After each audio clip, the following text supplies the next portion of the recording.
welcome back to my channel. Today we are going to be doing something really freaking exciting. I'm so excited for this video. I've seen Sarah Crowley do this video and I'm excited to do it. Like, I have anticipated this video for a couple weeks now and we're finally getting to it. Today we're going to be letting Snapchat AI choose the books I read for a week. A little bit about Snapchat's AI. It's artificial intelligence. I guess it's just like a really fast thinking computer. I've only talked to it once because they kind of freak me out, because like, I mean, I know it's just a computer and it's pulling information really fast and that's how it's able to like talk to you, but the fact that it's a computer and it's like it just talks like an actual person is, I don't like that. I don't like that, but we're gonna do it for the sake of this video and I'm super excited. I have curated a little list, a little TBR of books that I'm going to choose from. Instead of going out and buying new books, I get overwhelmed when I have too many books on my bookshelf that I haven't read yet. So instead of going out and buying new books that the AI suggests, I'm going to give it 2 options from this little list I have, and then it can choose between those. Hopefully that works out. I haven't tried it yet or anything, so hopefully it can like choose between 2 things. I'm sure maybe it can, but I haven't tried it, but I think it'll work fine. But yeah, I'm just gonna give him 2 options from this stack of books, and then we're just going to eliminate one by one. We're gonna choose 3 books out of these 5, and then it'll be kind of like a bracket thing. Like, I'll choose the ones that I want to read the most, the 2 that I want to read the most, and then it'll pick for me, and then I'll go to the next 2 I want to read the most, and then it'll go to like the losing bracket and I'll choose the ones that the AI hasn't picked yet to choose from, and that'll be like the 3rd book I read. So we're gonna choose from this stack of books. Hopefully Snapchat AI chooses something good. Carrie Soto is Back by Taylor Jenkins Reid and Court of the Vampire Queen by Katie Robert, I think are the ones that I'm gonna start with, because these are like some of my most anticipated reads from that stack. So I'm gonna give him these 2 options and then we're gonna see which one he chooses. Can I say hi? Should I ask how he's doing? I'm gonna ask how he's doing because I'm not rude. Okay, good. He's doing good. He's doing good. That's good. I'm trying to decide between Carrie. Should I put it in? I'm not proper grammar. Carrie Soto is Back by Taylor. I don't know if I should specify or if it's gonna know what I'm talking about if I don't like put like the author and everything. I'm just gonna put the author. Which one should I read? He said, stop you. No, I love it and I hate it at the same time, because why did it reply so fast? He thinks I should read Carrie Soto is Back by Taylor Jenkins Reid. So we have our book. I'm gonna say thank you. And we're gonna start with Carrie Soto is Back. And I'm so excited. I've been wanting to read this book for like a year or 2 now. Since I started reading, I've been wanting to read Carrie Soto is Back and I've just been putting it off. I've only ever read The 7 Husbands of Evelyn Hugo. And I really loved it. So I'm excited to see how I feel about Carrie Soto is Back by Taylor Jenkins Reid. Let's start reading.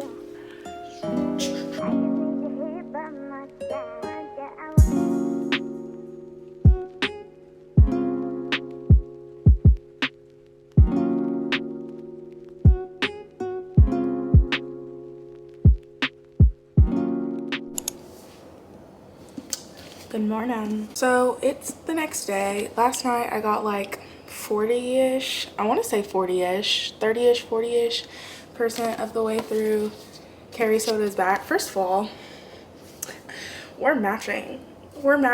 Stop. Okay, no, that's so stupid, but we look kind of good. This is my thing.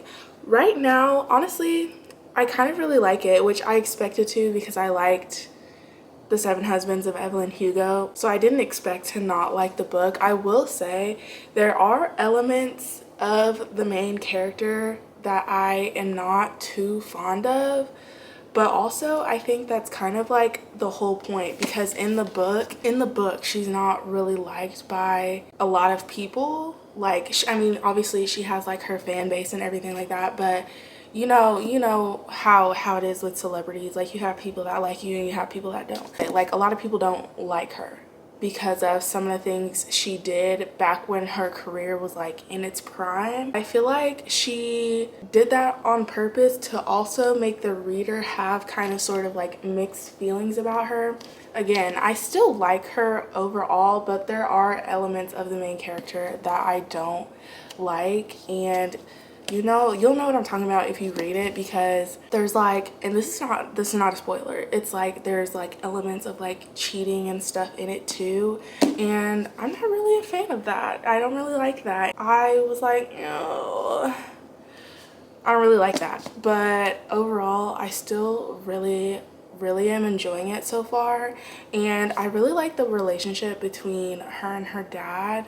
That's why I like The Seven Husbands of Evelyn Hugo so much, because even though it was about a fictional character, it felt like you were reading about somebody who actually exists. And I feel the same way while reading Carrie Soto Is Back. But we're gonna read a little bit more, and then we're gonna marinate, come back, and then we're gonna discuss.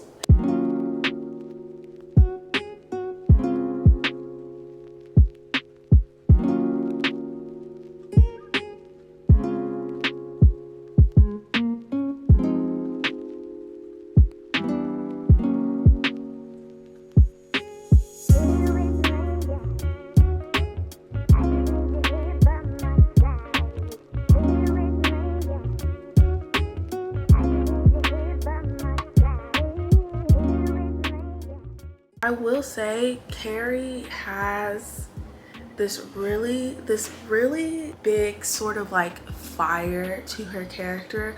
I like that she isn't like soft and like cares about other people's feelings. Like, she's like, if you're not helping me, then get the fuck out of my way. And I love that. I love it and I love it and I love it and I love it.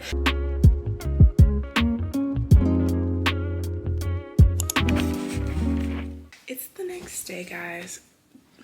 Look at this man. Who said you could get up here? Who said you could get up here? It's the next day, guys. It's the next morning. Right now it is 9:03, and yesterday I finished Carrie Soto Is Back by Taylor Jenkins Reid.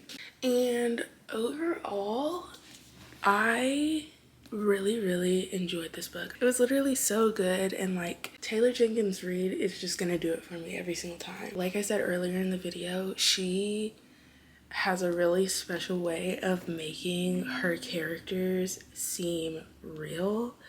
Again, the whole time I was reading it, I was like, are we sure Carrie Soto didn't actually compete in the US Open in 1995? Like, are we sure that actually didn't happen? Overall, I decided to give it a 4 stars. I want to know if Taylor Jenkins Reid played tennis when she was younger, and that's like why she wrote this book. Like, it would be insane if Taylor Jenkins Reid didn't play tennis and wrote this book. I mean, I don't know anything about tennis, but I feel like I know a lot about tennis now that that I read Carrie Soto Is Back. The way she wrote her character, like, she wrote Carrie Soto in a way that I feel like represents a lot of real actual women in sport and their attitude towards sports, because in the real world a lot of people think women shouldn't be playing sports, period, and she portrays that in this book really well. Like, she is so good at taking real world elements and putting it into a fictional story,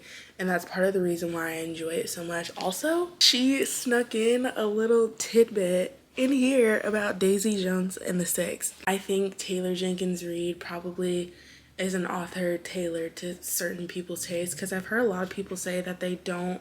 Oh, did y'all see that? It's storming here, which is why it's like so dark. It's like lightning and thundering and perfect reading with her. But anyways, I feel like Taylor Jenkins Reid, girl, Mother Nature, please. I'm trying to make a video here. Again, 4 stars. I'm excited to read another book by Taylor Jenkins Reid. This was my second by her. I knew I was gonna love it. Loved it. 4 stars. When I get my bookcases, I'm literally gonna display, I think I'm gonna display this one because it's just, I'm literally just obsessed with the cover. Like, I just want to do this all day. I just want to do that all day. We're gonna do the next 2 books and let Snapchat AI guide choose. So we're gonna do Court of the Vampire Queen and Love in Other Words. This one is a fluffy romance. This one is a reverse harem. Y'all know I love me a good little hot chili pepper. I'm gonna let Snapchat AI guide choose between Love in Other Words and A Court of the Vampire Queen. I've read Neon Gods by Katie Roberts before. I've never read anything by Christina Lauren, but I've heard such good things about Love in Other Words. I'll be happy with either one that he chooses. I'm excited for both of them. I'm gonna do hey. Stop. He literally freaks me out so much. I just finished Carrie Soto is back. That's awesome. What did you think of it? It was so good. Stop. Why is this so funny to me? I'm talking to a freaking computer, that's why. Glad you enjoyed it so much. What's your favorite book of all time?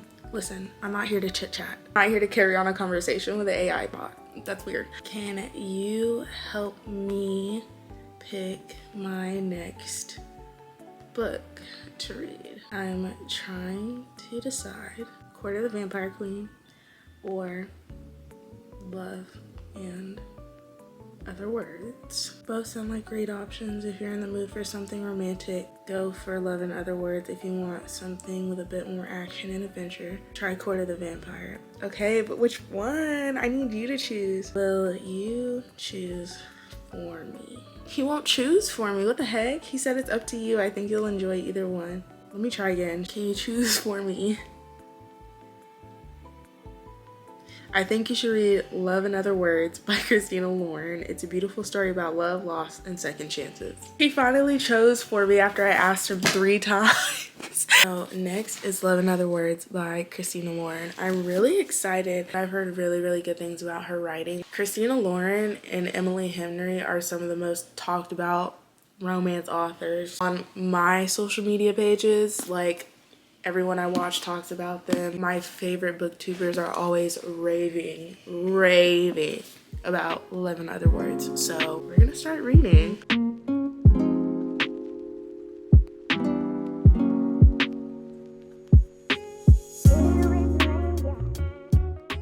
Only 30 pages in. I'm only 30 pages in.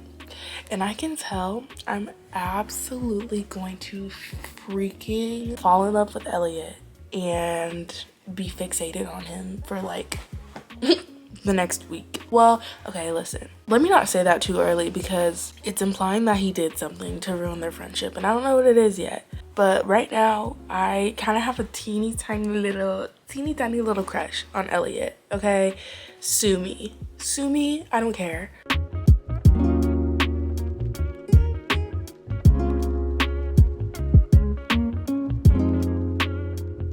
So I'm already about 30% of the way through Love and Other Words. I never really necessarily was drawn to Christina Lauren books. Like, I wanted to read a Christina Lauren book. I just didn't know which one I wanted to read. Like I said, I heard a lot about Love and Other Words. And now that I'm reading it, I'm like kind of mad at myself that I put it off for so long because even though I'm only like 30% of the way through right now, I love it so much already. Like, it's just such an endearing story and I haven't even gotten that far. Like, it's just so cute, so endearing, like, and it just makes me feel good inside. Like, it just makes me feel good inside. And now I see why people rave about Christina Lauren and her romances. I'm obsessed with the main male character.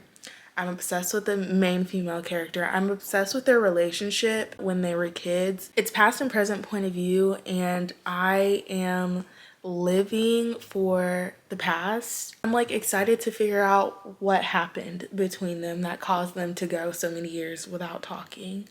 So we're gonna keep reading and I'm just excited.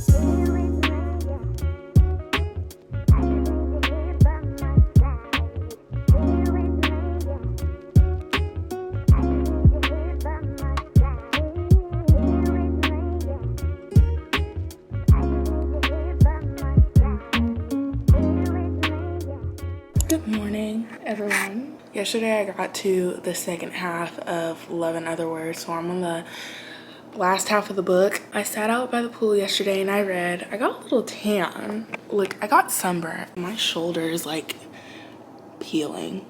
Ugh. I sat out by the pool for like a couple hours yesterday and I read and I swam. I didn't finish it.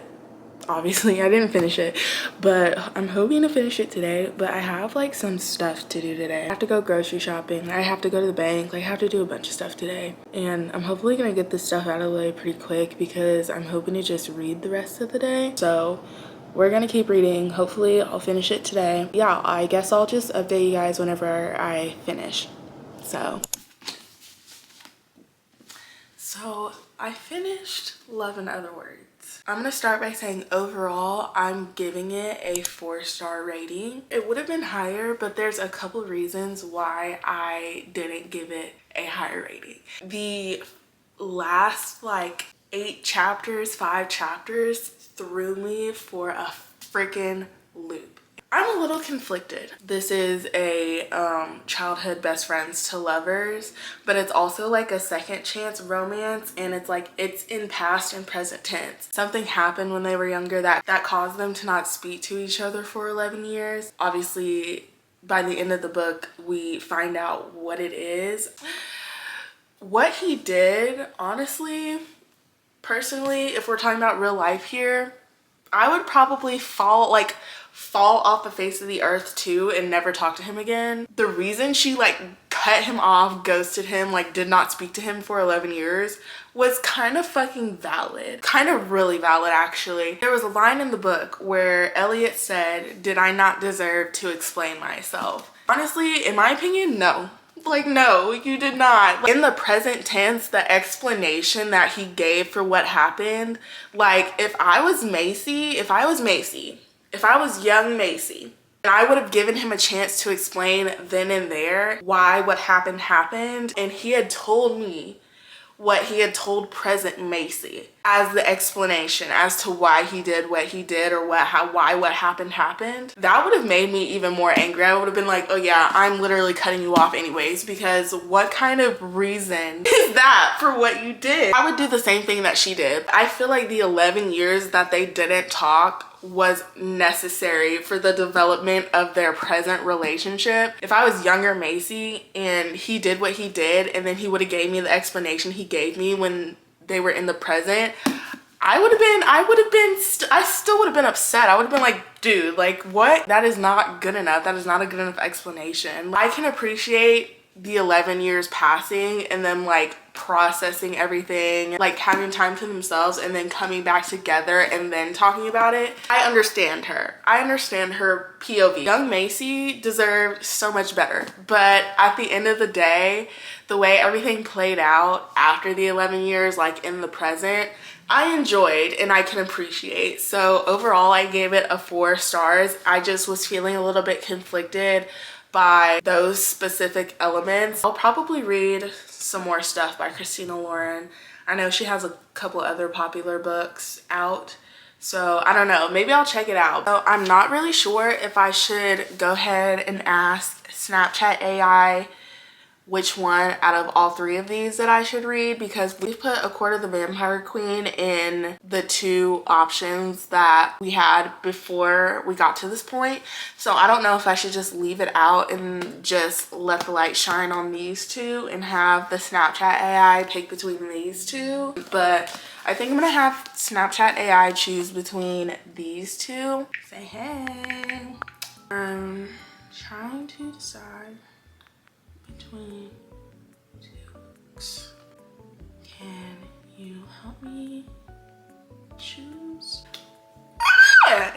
Okay, Stop. Every time I do this, it's still so freaking weird. Like, it's a computer, but it's like talking to me like it's a human. He said that he thinks I should read The Paris Apartment by Lucy Foley. The last book that we are going to be reading for this video is The Paris Apartment by Lucy Foley. I've heard a lot of good stuff about Lucy Foley's writing. I've also heard mixed reviews about this book specifically. I've heard that there's like a lot of points of views and it can be like kind of confusing to read. I've heard people say that the audio version of this is a lot easier to follow, but I'm really excited. So we're gonna start reading, see what it's about, and I guess I'll update you guys when I update you guys.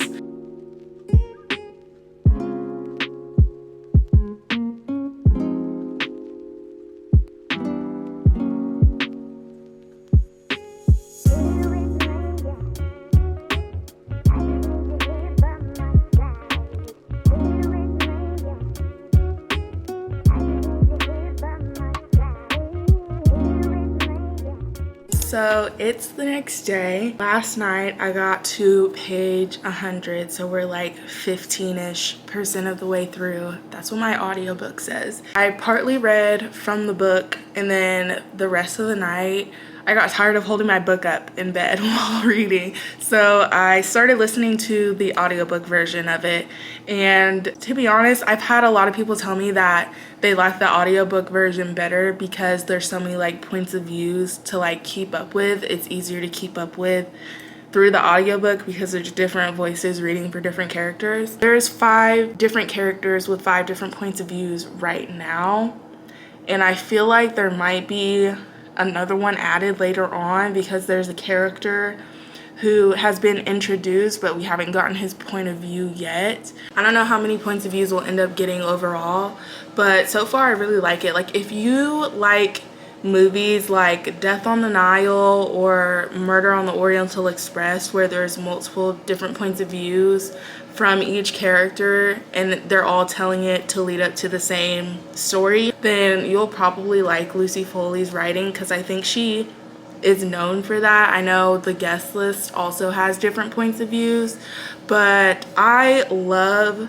movies like that, so I'm really enjoying the book so far. Sorry if y'all can hear my washer right now, like I'm doing laundry. But yeah, I really like both the book version and the audiobook version. Honestly, I was trying not to fall asleep last night while I was listening to the audio, not because it was boring, but because it's set in Paris, so there are characters with a French accent, and then the main female character who's like doing all this sleuthing, trying to figure out what's going on, she is British. So everybody's talking in accents and the voices are just so soothing. I like woke up this morning and the first thing that was on my mind was like, I need to keep reading because I kind of want to know what's going on. I have no guesses as to who is involved, who did what, because everybody seems suspicious. Like, everybody seems sus. Even people who don't live in the building, they're just sus. Everybody's just sus. There's not like a single character who like I don't find interesting,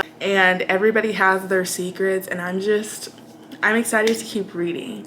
Also, I feel like I have been filming, like throughout the course of this video, I feel like I've been filming in like the same like 2 spots. We have all our basic furniture. We don't have a sofa or anything. So I've just been like laying in my bed, like reading throughout the course of this video. Today our freaking sofa comes. Like, I'm literally so freaking excited. I don't know what time it's gonna get here today, but I will have another piece of furniture that I can film videos on.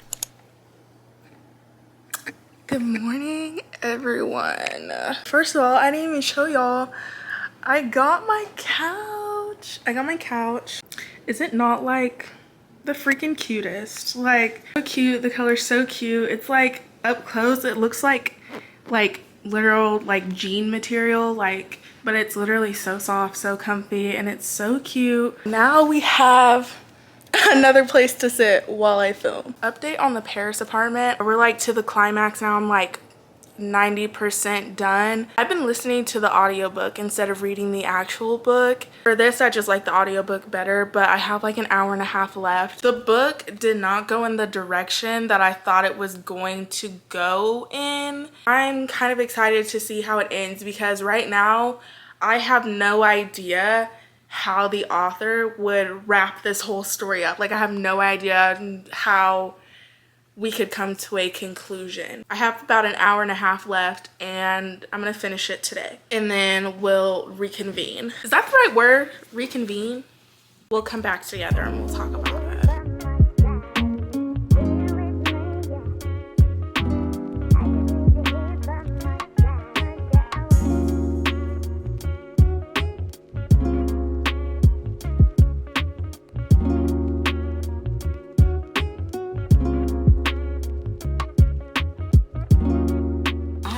Finished The Paris Apartment. I am going to give this a 3.5 stars. I enjoyed it a lot actually. I really enjoy Lucy Foley's writing. I feel like there definitely could have been less chapters. Her writing style is like she writes in first person point of view and we kind of get like an inside look of like what each character is like feeling and thinking in that moment, which I really enjoy. I really enjoy that type of writing style, but at the same time, I just feel like there could have been less chapters. Like we didn't need to know every single little thing that was going on in everybody's mind, but overall it was really good. There was a lot of plot twists in this book. I feel like I say that about every single book. I'm like, oh my god, the plot twists. When I got to the point where I thought I knew who did what, I really was thinking, oh yeah, like definitely, like the evidence is there, like everything is there, like